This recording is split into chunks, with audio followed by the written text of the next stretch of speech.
Okay, may i-share naman po ako sa inyong video ngayong araw na ito, patungkol sa gilingan. Yan po, sa loob ako ng rice mill. So, yan po yung kanyang makina. Yan.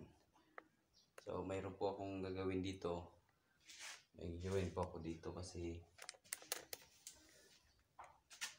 ito po yung kanyang fuel filter. Itagas na. Ito po, mayroong sahod. Tumatagas na po ito. Wala pong mabili ito. Try natin naghanap. Wala po. Kaya ang gagawin ko na lang, mag-DIY ako ng ito. Nag-order ako ng fuel filter na ibang klase, mga pang R180. So tatanggalin ko na siya dito, kukundim ko na to dito ko na siya ikakabit.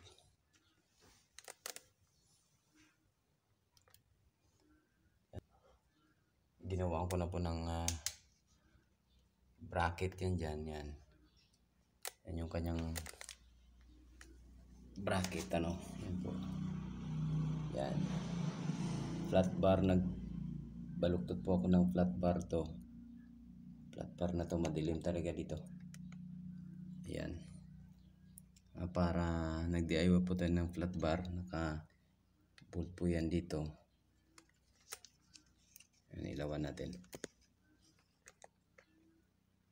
Yan. Gibolt ko po yan siya dito. Yan, at ito. Yan. Pinilok ko po yan dito. Pinilok ko pa ganun. At para ma-solve na yung problema nito kasi yung grabe pong tagas. Yan po. Grabe ang krudo na natatapon. Kasi pag nakalimutan po isara ito, makalimutan isara, yan po ang nangyayari. Tumatagas dito at hanggang dito.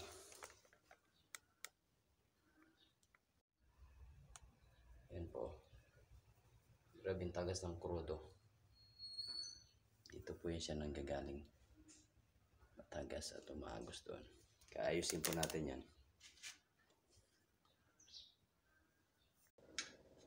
Kaya, ayun, kailangan respondihan dito. Walang kawawa naman mga customer natin.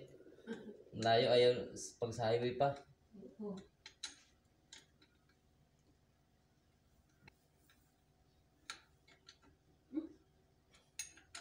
Nagkatigat na naman ako. Akala ko, iti na.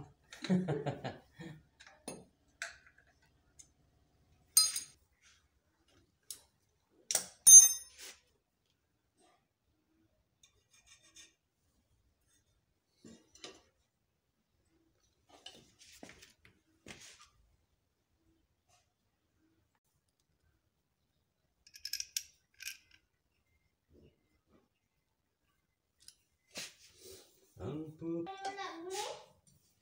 Bating ng isang mekaniko Huwag kang mag-akyat dyan. Bawal mag-akyat dyan kung wala kang pangpagiling na palay. Kailangan mapuno ng krudo yung kanyang fuel filter na bago, yung baso-baso. Tapos itong hose na to papunta dito sa may kanyang plunger. Kailangan walang hangin yan. Tatanggalin natin yung hangin dyan. Dito yan natin papalusot yung hangin. Yan. Sabab ka Tito Richard dito? O sa'yo? Yung? Ito gilingan? Ay, kay Lolo mo, Joe. Sino nagawa? Siyempre si Papa mo. Ha? Si Papa mo. Ikaw? Oo. Si Tito Richard? Opo. Kanina itong notebook? Ay, kay Tito Richard pa yan.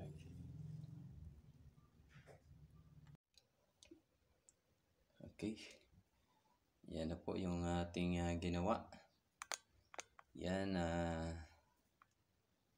Ito na yung tube na papunta sa krudo natin at ginawa natin ng lock. Nilagyan pala, hindi ginawa.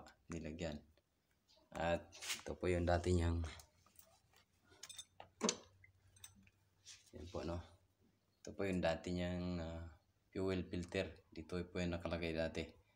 So tagas na po yan dito sa may ilalim. Yan, kaya ito na po yung ginawa natin. Yan. Ako na yan, papunta sa tangke. At napakalinis na tingnan. Wala na rin tayong nakikitang tagas. Okay na. Ano lang, ito. Tapos mahaba masyado yung hose. Kung ibabalik natin doon sa tangke, ito yung return. Pag ganun may papunta dito medyo mahaba. Ang ginawa ko, sineperate ko na lang yung return papunta sa may galon. Tagal naman niya mapuno yan, makaunti lang naman ang tumatagas dyan eh. Yan po. Try po natin paandarin ito. Subukan natin paandarin.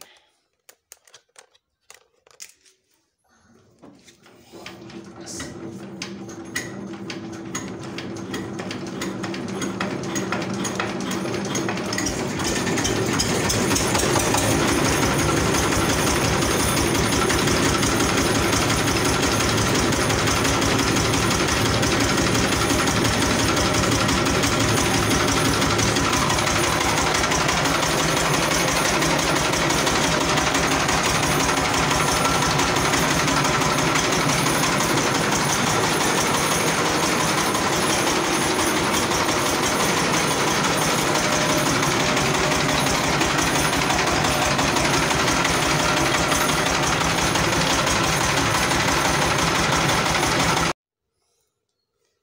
Ayan.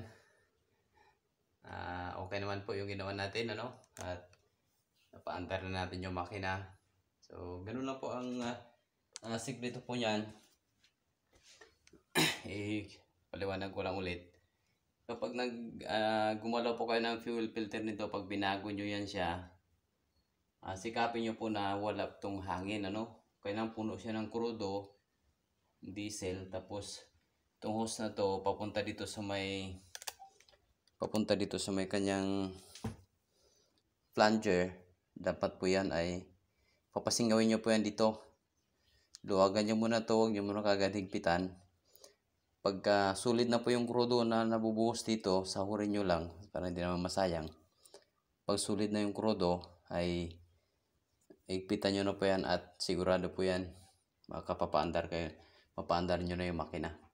Pero kapag may hangin po yan, hindi nyo maipalabas kagad dito yung hangin. Lahat.